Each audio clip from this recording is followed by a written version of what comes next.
Planning to explore Europe but tired of visa rejection? Then this video is for you. आज मैं आपको बताऊंगी Schengen visa के लिए 10 ऐसे डॉक्यूमेंट जिनसे आपके शेनेगन वीज़ा के रिजेक्शन के चांस हो जाएंगे 0 और अप्रूवल के चांस हो जाएंगे 100%। Hello everyone, my name is Divya and welcome to my channel stamp my passport. Schengen visa बहुत बार अप्लाई करने के बाद along the way I have learn few things कि अगर आपके शेनेगन वीज़ा के डॉक्यूमेंट्स एक पर्टिकुलर सीक्वेंस में है या एक पर्टिकुलर ऑर्डर में है तो आपके वीज़ा रिजेक्ट होने के चांसेस बहुत कम हो जाते हैं और अप्रूवल के चांसेस बहुत ज़्यादा हो जाते हैं। यानी कि जब वीज़ा ऑफिसर आपकी फ़ाइल देखे तो उसे गैस वर्क ना करना पड़े कि आपने ये डॉक्यूमेंट किस चीज़ को प्रूफ करने के लिए लगाया है या वो डॉक्यूमेंट किस चीज़ को प्रूफ करने के लिए गया है। यानी कि जो आपके डॉक्यूमेंट की सीक्वेंस होनी चाहिए वो बटर स्मूथ होनी चाहिए प्रेजेंटेशन में, कि वीज़ा ऑफिसर आपकी फ़ाइल देखे और बोले यस, अब कुछ नहीं करना, बस इसका वीज़ा लगाना है। Let's begin with the 10 key documents required for Schengen visa. So Schengen visa के की डॉक्यूमेंट चेकलिस्ट में सबसे पहला डॉक्यूमेंट आ जाता है पासपोर्ट। मुझे पता है आप सब कहेंगे कि पासपोर्ट तो सबको पता है कि सबमिट करनी है, लेकिन इसमें मैं आपको एक चीज़ ऐड करूंगी कि जो शेनेगन स्टेट्स की जो चेकलिस्ट होती है, डॉक्यूमेंट चेकलिस्ट जो ऑफिशियल चेकलिस्ट होती है, उसमें उन्होंने क्लियरली मेंशन किया होता है कि आपका कोई प्रीवियस पासपोर्ट भी है तो वो भी आपको साथ में सबमिट करना है। यानी कि आपका कोई एक्सपायर्ड पासपोर्ट है जिसकी वैलिडिटी खत्म हो गई है, आपके पास वो पासपोर्ट पड़ा है, तो आपने वो करंट पासपोर्ट के साथ सबमिट करना है। उस पासपोर्ट पर आपके जो प्रीवियस पासपोर्ट है उस पर कोई वीज़ा लगा है या नहीं लगा दैट इज सेकेंडरी थिंग, लेकिन उनको आपका पिछला पासपोर्ट भी चाहिए और करंट पासपोर्ट भी चाहिए। तो कई बार हम सोचते हैं कि जो अभी पासपोर्ट है पिछला तो एक्सपायर हो गया, उसकी क्या जरूरत है, लेकिन Schengen state ask for your previous passports and your current passport. The second document of the list is your passport size photograph with white background and 35 to 40 mm size। और ये जो फोटोग्राफ है एक तो आपके एप्लीकेशन फॉर्म के front page पर top पर पेस्ट होगी और दूसरी फोटोग्राफ अपने क्लिप करनी है अपने पासपोर्ट के लास्ट पेज के साथ इंटरनल साइड पर। तो दो फोटोग्राफ सबमिट होती हैं, एक आपकी एप्लीकेशन फॉर्म पर और सेकंड होगी आपके पासपोर्ट के लास्ट पेज पे क्लिप। ना स्टेपल करनी है ना गम करनी है, आपने उसे क्लिप करना है। जो थर्ड डॉक्यूमेंट है वो है आपका शेनेगन वीज़ा एप्लीकेशन फॉर्म। अगर आपने मेरी प्रीवियस वीडियो देखी है तो उसमें मैंने कैसे आपको एक perfect Schengen visa form fill करना है वो पूरी उस पर एक वीडियो बना रखी है, तो आप उसको ज़रूर देखिएगा। बाकी जो आपका एप्लीकेशन फॉर्म है जब आप फिल कर लेते हैं उसमें ट्वाइस कंसेंट जाता है, 2 बार आपके सिग्नेचर जाते हैं, ये चीज आपने ध्यान रखनी है सबमिट करते वक्त। तो third document is your application form, जिसे आपने प्रॉपरली अपनी डिटेल्स के साथ फिल करके 2 बार सिग्नेचर करके वो भी आपने अपनी फाइल में सबमिट करना है। जो फोर्थ डॉक्यूमेंट है वो है आपका पर्सनल कवरिंग लेटर, और it is one of the most crucial document for your Schengen visa application. और अदरवाइज मैं बोलूँ तो ये आपकी एक तरह से एप्लीकेशन की वॉइस है, क्योंकि ये कवर लेटर ही आपकी इंटेंशन क्लियर करता है वीजा ऑफिसर के लिए कि ऑन व्हाट बेसिस आप शेनेगन वीजा डिमांड कर रहे हैं। तो ये पर्सनल कवरिंग लेटर जो होती है ये एक फॉर्मल लेटर होती है जो आप एड्रेस करते हो रेलिवेंट एम्बेसी या कॉन्सुलेट को, यानी कि जिस भी शेनेगन स्टेट का आप वीजा अप्लाई करना चाहते हैं जैसे कि फ्रांस, इटली, ग्रीस, तो आप उनकी कॉन्सुलेट को एक कवरिंग लेटर अपनी एप्लीकेशन के साथ सबमिट करते हैं, जिसमें आप अपनी पर्सनल टू प्रोफेशनल डिटेल्स, आपके जो ट्रैवल प्लान्स हैं और आपकी जो फाइनेंशियल स्टेबिलिटी है वो सारी आप उसमें एक्सप्लेन करके वीज़ा ऑफिसर को अपनी बाकी की एप्लीकेशन के साथ सबमिट करते हैं। कवरिंग लेटर है वो आपने बहुत ही प्रोफेशनल और टू द पॉइंट लिखनी है, ओवर एक्सप्लेनेशन भी नहीं करनी है और ऐसा भी ना हो कि आप अपने पॉइंट्स ही क्लियर ना करो उसमें। सेकेंडली उसमें आपने ये ध्यान रखना है कि कोई ग्रामर मिस्टेक ना हो, और जो आपकी टोन होनी चाहिए लेटर में वो बहुत एंथुजियास्टिक और पॉजिटिव होनी चाहिए।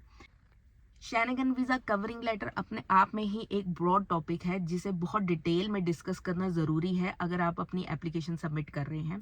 तो जो मेरी नेक्स्ट वीडियो होगी उसमें हम कवरिंग लेटर को ही पूरा डिटेल में, इसके की एलिमेंट्स पूरे डिटेल में डिस्कस करेंगे और कुछ सैम्पल्स भी आपको मैं रिप्रेजेंट करूंगी जो आपको आपकी कवरिंग लेटर क्राफ्ट करने में कुछ हेल्प करेंगे। फिफ्थ डॉक्यूमेंट आपका आ जाता है जॉब लेटर, जिसे हम एम्प्लॉयमेंट वेरिफिकेशन लेटर भी कहते हैं। ये डॉक्यूमेंट हेल्प करता है वीज़ा ऑफिसर को आपकी फाइल समझने में कि आपका सोर्स ऑफ इनकम क्या है, आपकी होम कंट्री में एम्प्लॉयमेंट स्टेटस क्या है और एक तरह से ये आपका होम टाई प्रूफ करता है कि अगर आप शेनेगन कंट्री घूमने जा रहे हैं तो आपके पास एक बहुत सॉलिड रीजन है वापस आने का, क्योंकि you have a settled job और आपका एक सेटल्ड बिजनेस है जिसे आप छोड़ के नहीं जा सकते और वापस ही आएंगे। तो इसमें क्या, जॉब लेटर में क्या चाहिए होता है आपको, अपने एम्प्लॉयर से बिजनेस लेटर हेड पर रिटर्न में लिखना होता है कि आप इतने ईयर से यहाँ पे काम कर रहे हैं, ये आपकी डेजिग्नेशन है, ये आपका सोर्स ऑफ इनकम है। अगर कोई आपको कमीशन मिलती है या कुछ इंसेंटिव ऐड होता है तो वो भी आपने इसमें मेंशन करवा के आपको सबमिट करना होता है। प्लस इसके साथ एक लेटर और लगता है एनओसी, जिसमें आपके एम्प्लॉयर ये लिखे देगा कि आप 10 या 15 या 20 या 25 जितने दिनों के लिए भी शेनेगन कंट्री घूमने का प्लान कर रहे हैं तो वो आपको एक जो है लीव सेंशन कर रहे हैं कि ये 20 दिन के बाद या 15 दिन के बाद आप वापस आएंगे और जॉब ज्वाइन करेंगे। तीसरा, आपका जो ज्वाइनिंग लेटर हो सकता है या एम्प्लॉयमेंट एग्रीमेंट है आपका या एम्प्लॉयमेंट कॉन्ट्रैक्ट है आपका, तो वो भी आप सपोर्टिंग डॉक्यूमेंट की तरह साथ में ऐड कर सकते हैं। और जो भी इस लेटर हेड पे नंबर हो या जो सिग्नेचरी हैं जो आपको अप्रूव कर रहे हैं, तो इनकेस एम्बेसी या कॉन्सुलेट उनको कांटेक्ट करते हैं तो मतलब वो नंबर आंसरेबल होना चाहिए कि जिससे ये प्रूफ हो सके कि आप वहाँ काम करते हैं। 6 डॉक्यूमेंट आ जाता है आपका ट्रैवल इंश्योरेंस, और ट्रैवल इंश्योरेंस बहुत इंपॉर्टेंट डॉक्यूमेंट है। अगर आपका ट्रैवल इंश्योरेंस आपकी फाइल में लगा है तभी शेनेगन कॉन्सुलेट आपकी फाइल सबमिट करते हैं, अदरवाइज फाइल सबमिट भी नहीं हो पाती है। तो इंश्योरेंस में आपने 2 चीज़ों का ध्यान रखना है। फर्स्ट, मिनिमम कवरेज पर पर्सन 30,000 यूरो होनी चाहिए। और दूसरी चीज़, आपने जिस भी कॉन्सुलेट से आप करवा रहे हैं अप्लाई, तो उनकी एक लिस्ट होती है वैलिड जो है, जो ट्रैवल इंश्योरेंस प्रोवाइडर हैं, तो आप उन्हीं से ही लीजिए। तीसरा, जो आपका पूरा शेनेगन स्टे है वो कवर होना चाहिए इस इंश्योरेंस के अंदर। 7 डॉक्यूमेंट आ जाता है आपका फ्लाइट रिजर्वेशन। तो ये बड़ा ही कॉम्प्लिकेटेड टॉपिक है, क्योंकि आप जितनी भी वीडियोस देखेंगे कोई आपको सजेस्ट करेगा कि आपको कंफर्म टिकट खरीदोगे तो ही वीज़ा ऑफिसर आपको वीज़ा देगा, कोई कहता है आप डमी बुकिंग ले लीजिए तो आपको वीज़ा मिलेगा। तो देखिए, हमने जब भी किसी कंट्री का वीज़ा अप्लाई करना है तो सबसे पहले हम क्या डाउनलोड करते हैं, वीज़ा फॉर्म करते हैं, और साथ में डाउनलोड करनी चाहिए उसी कंट्री की वीज़ा चेकलिस्ट, जिस भी कैटेगरी में आपने वीज़ा अप्लाई करना है। तो शेनेगन की सभी जो स्टेट्स हैं उनमें क्लियरली लिखा हुआ है दे रिक्वायर्ड फ्लाइट रिजर्वेशन। तो रिजर्वेशन और कंफर्म फ्लाइट टिकट में बहुत डिफरेंस है, क्योंकि ये वहाँ का वीज़ा ऑफिसर भी समझता है कि अगर मैंने इसे वीज़ा इशू नहीं किया है तो ये पहले ही टिकट खरीद के क्यों बैठेगा। तो अगर आपके पास फ्लाइट टिकट कंफर्म्ड है और अगर आपको लगता है आपका वीज़ा फिर 100% है, नहीं, वो आपके सारे डॉक्यूमेंट्स वेरीफाई करेंगे। और अगर आपके पास फ्लाइट रिजर्वेशन है और आपके सारे डॉक्यूमेंट्स पूरे हैं तो आपका वीज़ा मिलेगा। जितने एप्लीकेशन शेनेगन वीज़ा की मैंने देखी हैं अप्लाई करते हुए, तो मैं कभी किसी को सजेस्ट नहीं करूंगी कि आप कंफर्म्ड फ्लाइट टिकट खरीदो, क्योंकि ये तो आपकी फ्लेक्सिबिलिटी ही खत्म कर देगा। डमी बुकिंग के पीछे नहीं भागना है। ये जो वेबसाइट, बहुत सारी वेबसाइट है इंटरनेट पर जो ऑफर करती हैं आपको डमी बुकिंग्स, ये साइट्स ऐसे होती हैं कि 6 महीने बाद गायब, 3 महीने बाद गायब हो जाती हैं, इंटरनेट से अवेलेबल ही नहीं होती। तो आई विल नेवर सजेस्ट कि आप कोई डमी बुकिंग किसी ऑनलाइन वेबसाइट से करें। फ्लाइट रिजर्वेशन का मतलब है कि आप अपने किसी भी लोकल ट्रैवल एजेंट के पास चले जाइए, दे विल चार्ज यू 500 और 600 और 700 मैक्सिमम। तो वो आपको एक कंफर्म फ्लाइट रिजर्वेशन नंबर देंगे, फ्लाइट रिजर्वेशन देंगे, जिसमें पर्टिकुलरली आपका पीएनआर नंबर भी हो सबमिट कर रहे हैं, एक पर्टिकुलर एप्लीकेशन फॉर्म सबमिट कर रहे हैं। और ये जो फ्लाइट रिजर्वेशन है और ट्रैवल इंश्योरेंस है, ये डॉक्यूमेंट्स आपके एप्लीकेशन फॉर्म को सपोर्ट कर रहे हैं एक्चुअली, कि आपने अगर 20 डेज लिखा है तो आपने किस दिन शेनेगन स्टेट में एंट्री लेनी है और एग्जिट। आपके एक क्वेश्चन आता है एप्लीकेशन फॉर्म में कि what is your entry date and exit date. तो ये फ्लाइट रिजर्वेशन उसी चीज़ को सपोर्ट करता है कि देखिए, मैंने जो फॉर्म में लिखा है ये फ्लाइट रिजर्वेशन उसी चीज़ को सपोर्ट कर रहा है कि मैं इस दिन शेनेगन कंट्री में जाऊंगा और इस दिन वापस आ जाऊंगा। तो ये डमी बुकिंग्स होती हैं, वो एक ही पीएनआर नंबर पर न जाने कितनी ट्रैवल रिजर्वेशंस रिप्रेजेंट कर देते हैं, वो एक कॉपी निकाल के दे रहे हैं। लेकिन अगर आप लोकल ट्रैवल एजेंट से करवाएंगे तो वो आपको एक पर्टिकुलर देगा। अदरवाइज अगर आप इससे भी ज़्यादा श्योर होना चाहते हैं, बिल्कुल कोई रिस्क नहीं लेना चाहता, तो अब बहुत सारी एयरलाइंस ऑन होल्ड सर्विस देती हैं। जैसे कि फॉर एग्जांपल मैं आपको बताती हूँ, जैसे टर्किश एयरलाइन, आप उनकी साइट पे जाएंगे तो ऑन होल्ड फ्लाइट टिकट आपको ऑप्शन मिलता है। तो आपको $5 से लेके $15 तक के चार्जेस पड़ते हैं, और उसमें आपकी वो फ्लाइट जो है होल्ड कर देते हैं फॉर 5 डेज, 10 डेज, 15 डेज, आपको जितना टाइम लगता है कि आपकी फाइल को लग जाएगा। तो वो भी एक कंफर्म तरीका है, और आप बहुत फ्लेक्सिबल है, और कुछ खास महंगा भी नहीं है। अगर आपको आपकी उस रिजर्वेशन पर आपको शेनेगन वीजा मिल रहा है तो I think it's worth it. तो आपके पास दो ऑप्शन है, या तो आप लोकल किसी ट्रैवल एजेंट से आप फ्लाइट रिजर्वेशन ले लीजिए, या फिर आप किसी एयरलाइन पर ऑन होल्ड सर्विस ले लीजिए, rather than going for dummy booking. बहुत ईजी लगता है, सिर्फ आपने डिटेल भरनी है और डमी बुकिंग वाले आपको भेज देंगे लेटर कंफर्म फ्लाइट रिजर्वेशन का। But you are not sure, आप उनकी साइट पे जाके, एयरलाइंस की साइट पे जाके वो PNR नंबर डालेंगे तो वो रिप्रेजेंट ही नहीं होता। तो यहाँ पर हमने मिथ भी खत्म कर दिया है, डमी बुकिंग, जिसे मैं रेड फ्लैग बोलूंगी आपकी वीजा एप्लीकेशन। कहीं ये ना हो कि वो डमी बुकिंग आपको आपकी एप्लीकेशन कॉस्ट कर जाए। अब आ जाते हैं हमारे 8th डॉक्यूमेंट पे, proof of accommodation. Proof of accommodation again आपके एप्लीकेशन फॉर्म को सपोर्ट करता है, क्योंकि वहां पर आपने होटल का एड्रेस, या अगर आपका कोई स्पॉन्सर है तो उसका रेजिडेंशियल एड्रेस आपने मेंशन किया होगा। तो ये डॉक्यूमेंट आपके फॉर्म को ही सपोर्ट करेगा। एक तरह से ये सीक्वेंस ऐसी बनेगी कि ये आपका एप्लीकेशन फॉर्म बोल रहा है कि मैं इस XYZ होटल में स्टे करूंगा इतने दिन के लिए, और ये मेरी बुकिंग है। तो बुकिंग आप बहुत सारी ऑनलाइन साइट्स अभी तो अवेलेबल है, booking.com, अगोडा, जिनसे आप बुक करवा सकते हैं अपने होटल को। क्रेडिट कार्ड नंबर डाल के पे लेटर या पे एट होटल का ऑप्शन लेके आप बुक करवा सकते हैं। अगर आप ऐसे नहीं करवाना चाहते तो अगेन आप किसी भी ट्रैवल एजेंट के पास जाके, रजिस्टर्ड ट्रैवल एजेंट के पास जाकर होटल बुकिंग का प्रूफ ले सकते हैं। इसमें भी मैं आपको डमी बुकिंग सजेस्ट नहीं करूंगी, क्योंकि वेबसाइट्स में फ्लाइट प्लस होटल एकोमोडेशन ये सब देते हैं। क्योंकि जब एम्बेसी इन केस अगर वो क्रॉस वेरीफाई करती हैं तो ये डमी बुकिंग्स वेरीफाई नहीं होती, लेकिन अगर आपने अपने कार्ड से बुकिंग करी है होटल की तो दैट इज 100% वेरीफाइएबल। सेकंड, अगर आप किसी ट्रैवल एजेंट से कर रहे हैं तो वो भी वेरीफाइएबल होगा। दूसरी चीज, एक बुकिंग अगर आप क्रेडिट कार्ड से किसी वेबसाइट से आप बुकिंग ले रहे हैं होटल की, तो मैं आपको सजेस्ट करूंगी आप एक ईमेल उस होटल को भी डाल दीजिए कि माय नेम इज XYZ और मैंने इस डेट की बुकिंग इस साइट से आपके होटल की करवाई है, क्या मेरी बुकिंग कंफर्म्ड है, तो काइंडली प्लीज रिप्लाई।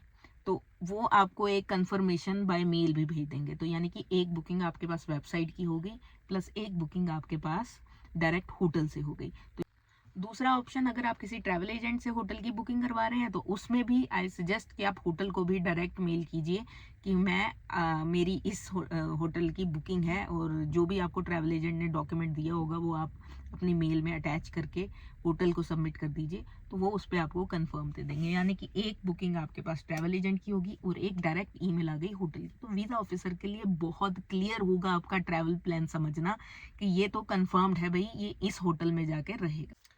सो यहाँ पर हमने सॉल्व कर लिया फ्लाइट रिजर्वेशन को और होटल बुकिंग को। अब हमारे पास 9th पॉइंट आ जाता है, प्रूफ ऑफ फाइनेंशियल स्टेटस। ये जो पॉइंट है 9th, ये बहुत इंपॉर्टेंट है, बहुत ही क्रूशियल है, क्योंकि ये पूरी तरह से आपकी वीज़ा फाइल को शेप करेगा। शेनेगन कंट्री घूमने जाने के लिए अगर आप प्लान बना रहे हैं तो आपको अपने वीज़ा ऑफिसर को एश्योर करना पड़ेगा कि मेरे फाइनेंशियल स्टेटस बहुत स्टेबल है और मेरे पास कोई ऐसा रीज़न नहीं है कि मैं शेनेगन कंट्री जाके वापस ना आऊँ। प्रूफ ऑफ फाइनेंशियल स्टेटस के अंदर आप डॉक्यूमेंट्स जो ऐड करेंगे, सबसे पहले होगा आपकी 3 मंथ्स की या 6 मंथ्स की सैलरी स्लिप्स, 3 मंथ्स की या 6 मंथ्स की बैंक स्टेटमेंट, आपकी इनकम टैक्स रिटर्न, कोई फिक्स डिपॉजिट है आपके नाम पर आप वो शेयर कर सकते हैं, कुछ शेयर्स आपने परचेज कर रखे हैं आप वो भी रिप्रेजेंट कर सकते हैं, और तरह की LIC या कुछ भी आपके पास सेविंग्स हैं तो आप वो रिप्रेजेंट कर, जो आप रिप्रेजेंट कर सकते हैं। प्लस इसमें आप अपना प्रॉपर्टी है, कोई आपका घर है आपके नाम पे, या कोई लैंड है जो आपने परचेज कर रखी है, या किसी भी तरह की प्रॉपर्टी अगर आपके नाम पर है तो आप वो रिप्रेजेंट कर सकते हैं कि ये प्रॉपर्टी भी मेरे पास है। तो अगर आपकी रेगुलर सोर्स ऑफ इनकम भी वीज़ा ऑफिसर को दिख रही है, प्लस उसको आपकी कुछ सेविंग्स भी दिख रही हैं, प्लस अगर आपके नाम पर कोई प्रॉपर्टी भी है, तो बहुत अच्छी बात है। अदरवाइज सबसे इम्पॉर्टेंट तो रेगुलर सोर्स ऑफ इनकम, उन्होंने सिर्फ ये देखना है कि आप एक रेगुलर इनकम ले रहे हैं, उसमें आप एक अच्छी स्टेटस से अपनी होम कंट्री में स्टे कर रहे हैं और उसमें आप कुछ सेव भी कर पा रहे हैं, जिससे आप जो आप शेनेगन कंट्री में जाके खर्च सकते हैं विदाउट एनी वरीज। तो ये हो गया आपका फाइनेंशियल डॉक्यूमेंट का एक। अगर आप सेल्फ एम्प्लॉयड हैं या बिजनेस ओनर हैं तो कोई जीएसटी नंबर होगा, आपका लाइसेंस नंबर होगा, तो वो आपने शो करना है। आपका प्रॉपर्टी का कोई लाइसेंस है या रजिस्ट्रेशन है, प्रूफ ऑफ प्रोपराइटरशिप है, वो आप शो कर सकते हैं। इनकम टैक्स रिटर्न, आपका करंट अकाउंट जो कंपनी का होगा वो उसकी स्टेटमेंट आप शो कर सकते हो, सेविंग अकाउंट के साथ साथ करंट अकाउंट की होगी। और अगर आपके कोई कस्टमर्स की तरफ से आप कंफर्मेशन लेटर्स दे सकते हो कि they have been doing business with you for a long time, तो वो आप रिप्रेजेंट कर सकते हैं। एनीथिंग जो आपके बिजनेस को सपोर्ट करे। और अगर आप फार्मर हैं तो जो भी आपकी फसल है वो आप ऑनलाइन ही अब तो सेल होती है, तो आप जो भी आपके स्टेट वाइज आपकी जो साइट है, जो भी ई पोर्टल होगा वहाँ से आप निकाल सकते हैं कि ये मैंने इतने राइस सेल किए हैं तो ये है उसका, मतलब जो भी आपकी फसल है उसका आपको सेलिंग का प्रूफ, आपके पास ट्रैक्टर है तो आप वो रिप्रेजेंट कर सकते हैं। जो लैंड है आपकी वो भी आप दिखा सकते हैं कि ये मेरी एग्रीकल्चर लैंड है और ये पर्टिकुलर इनकम भी उससे मुझे रिसीव हो रही है। जो 10th डॉक्यूमेंट है और जो लास्ट डॉक्यूमेंट है, अगर आपके किसी और कंट्री के वीज़ास लगे हुए हैं, यूके, कनाडा, दुबई, किसी भी और कंट्री के अगर आपके कभी भी वीज़ा आपके पासपोर्ट पर स्टैंप हुए हैं तो आप उसकी स्पेशल कलर्ड कॉपी निकालिए और अपनी फाइल के साथ अटैच कीजिए। इससे रिप्रेजेंट होता है वीज़ा ऑफिसर को कि आप पहले भी बाहर घूमे हुए हैं और आप वापस आए हुए हैं। अगर आपके पास ये है, वेल एंड गुड, नहीं है तब भी इज़ नॉट एन इशू। अगर आप पहले 9 डॉक्यूमेंट्स पूरे प्रॉपर तरीके से सबमिट करते हैं तो फिर आपको इस डॉक्यूमेंट की इतनी ज़रूरत नहीं होगी। लेकिन अगर आपके पासपोर्ट पर लगे हुए हैं वीज़ा तो I will say you should not miss this opportunity. आपको आपके जितने भी वीज़ास लगे हैं उनकी कलर्ड कॉपी निकाल के अपनी फाइल के साथ अटैच करते हैं। तो इसी के साथ 10 डॉक्यूमेंट्स की जो हमारी की लिस्ट थी वो मैंने आपको एक्सप्लेन कर दी है। और अगर आप इन डॉक्यूमेंट्स को प्रॉपर तरीके से सबमिट करते हैं तो आपके रिजेक्शन के चांसेस हो जाते हैं बहुत कम और अप्रूवल के चांसेस हो जाते हैं बहुत ज़्यादा। तो अगर आपको ये वीडियो यूजफुल लगी हो तो please like, share and subscribe my channel stamp my passport. And with this I wish you a good luck for your Schengen visa application and happy travels.